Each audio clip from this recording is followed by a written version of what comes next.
Hello மக்களே, எல்லோரும் எப்படி இருக்கீங்க? நல்லா இருக்கீங்களா? இன்றைக்கி என்ன வீடியோனா, எங்கள் வீட்டு ஸ்டைலில் வெண்டைக்காய் புளிக்குழம்பு.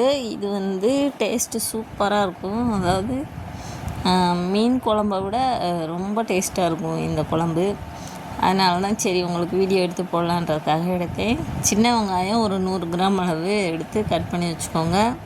வடை சட்டியில் கொஞ்சம் எண்ணெயை ஊற்றிட்டு வெங்காயத்தை வதக்கிடுங்க. எல்லா வீட்லேயும் வந்து வெங்காயம் தக்காளியை வதக்கி விட்டு அப்படியே புளியை கரைச்சி ஊற்றி வைப்பாங்க.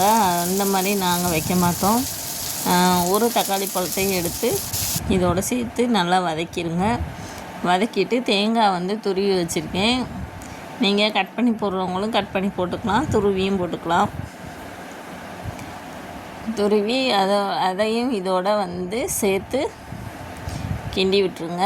அப்போ தான் வந்துட்டு குழம்பு வந்து கொஞ்சம் நெருக்கெட்டு போகாமல் இருக்கும். எப்பயுமே தேங்காயை எண்ணெயில் வதக்கிட்டோம்னா குழம்பு வந்து கெடாதுன்னு சொல்லுவாங்க. அதுக்காக தான் இந்த மாதிரி பண்ணுறது. இப்போ வந்து வதக்கி தனியாக எடுத்து வச்சுக்கோங்க. இதுக்கு வந்து ரொம்ப வதங்கணும் அந்த மாதிரியெல்லாம் அவசியம் இல்லை. ஓரளவுக்கு வதங்கியிருந்தால் நல்லா தான் இருக்கும். அப்படியே எடுத்து வச்சுட்டு அடுத்து வந்து இந்த ஆறுனதுக்கப்புறம் ஒரு மிக்சி ஜாரில் போட்டு அரைச்சி வச்சுக்கோங்க. வலுவலுன்னு அரைச்சா கூட பரவாயில்ல தான், ஏன்னா குறக்குறன்னுலாம் அரைக்க தேவையில்லை. சிலர் வந்து குறக்குறன்னு விரும்புவாங்க. நான் எப்பயும் வலுவலுன்னு தாங்க அரைப்பேன். என்னோடய ஸ்டைலில் வைக்கணும்னு நினச்சிங்கன்னா ஒரு தடவை இந்த மாதிரி வச்சு பாருங்கள். அதுக்கப்புறம் ஒரு லெமன் சைஸ் அளவு புளி எடுத்து ஊற வச்சு வச்சுருங்க. இப்போ அதை மிக்சி ஜாரில் சேர்த்து அரைச்சிருங்க. அதுக்கப்புறம் இன்னொரு வடை சட்டி எடுத்து அதில் கொஞ்சமாக நல்லெண்ணெய் ஊற்றி இப்போ தாளிப்பு கொடுக்க போகிறோம். நல்லெண்ணெய் ஊற்றிட்டு அந்த வெண்டைக்காயை வந்து ஃபஸ்ட்டு வதக்கி எடுத்து தனியாக வச்சுக்கிறணும். இதோடு சேர்த்து லைட்டாக உப்பு சேர்த்து வதக்குனிங்கன்னா அந்த பிசுப்பு தன்மை வந்து இருக்காது.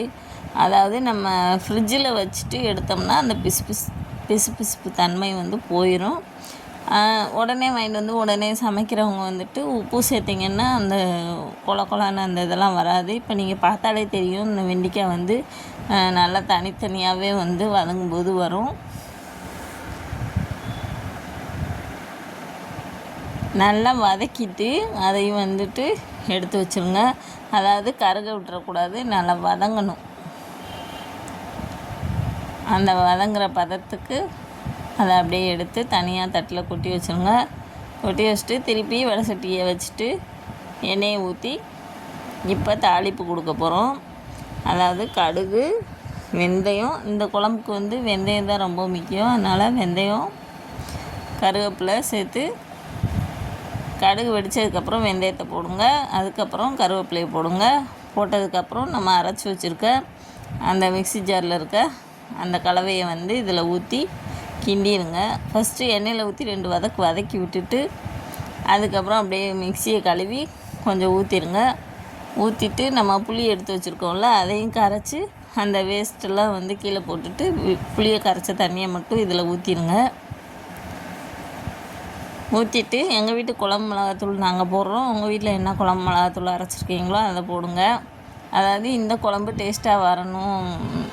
அதாவது நான் அரைச்சிருக்க குழம்பு வந்து இந்த வெண்டைக்காய் புளி குழம்புக்கு மட்டும் டேஸ்ட்டு சூப்பராக இருக்கும். அது எப்படி அந்த குழம்புப்பொடி அரைச்சேன்றதை இன்னொரு தடவை ரெசிபி போடுறேன். அப்போ வந்து நீங்கள் பார்த்து உங்களுக்கு தேவைன்னா அரைச்சி வச்சுக்கோங்க. இந்த வீடியோவை பார்த்துக்கிட்டு இருக்கவங்க சப்ஸ்கிரைப் பண்ணுங்கள். அப்போ தான் நம்ம போடுற வீடியோ வந்து ஒவ்வொன்றும் உங்களுக்கு வரும். யூஸ்ஃபுல்லான வீடியோவை தான் நான் எடுத்துக்கிட்டு இருக்கேன்.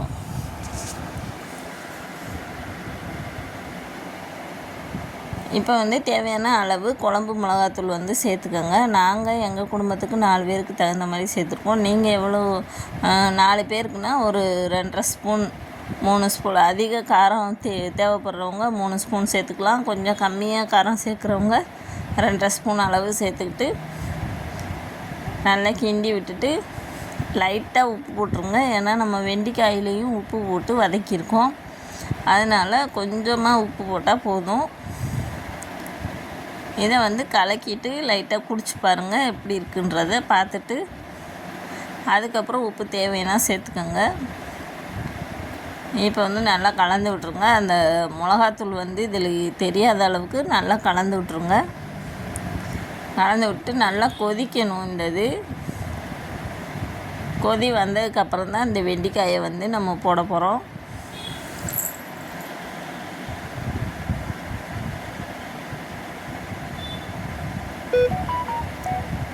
தேவையான அளவு தண்ணி ஊற்றிக்கோங்க. ரொம்ப கெட்டியாக இருக்கும்ல, அப்புறம் வேகும்போது கொஞ்சம் தண்ணி தேவைப்படும். அதுக்காக கொஞ்சம் தண்ணி சேர்த்துக்கிட்டேன்.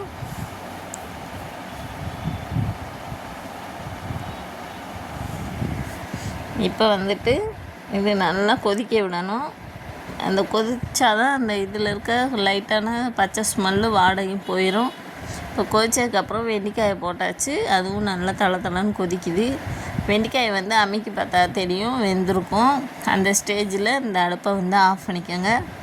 அப்படியே கெட்டியாக சூப்பராக இருக்கும் இந்த குழம்பு. சாதத்துக்கு சூடான சாதத்துக்கு ஊற்றி சாப்பிட்டு பார்த்தா அட்டகாசமாக இருக்கும். ஒரு தடவை நீங்களும் இதே மாதிரி வச்சு ட்ரை பண்ணி பார்த்துட்டு பிடிச்சிருந்தா நம்ம சேனலில் கமெண்ட்டில் வந்து கமெண்ட் பண்ணுங்கள். தேங்க்யூ. அடுத்த வீடியோ வந்து அவியல், எல்லா காயும் போட்டு அவியல் வீடியோ வருது, அதையும் பாருங்கள். தேங்க்யூ.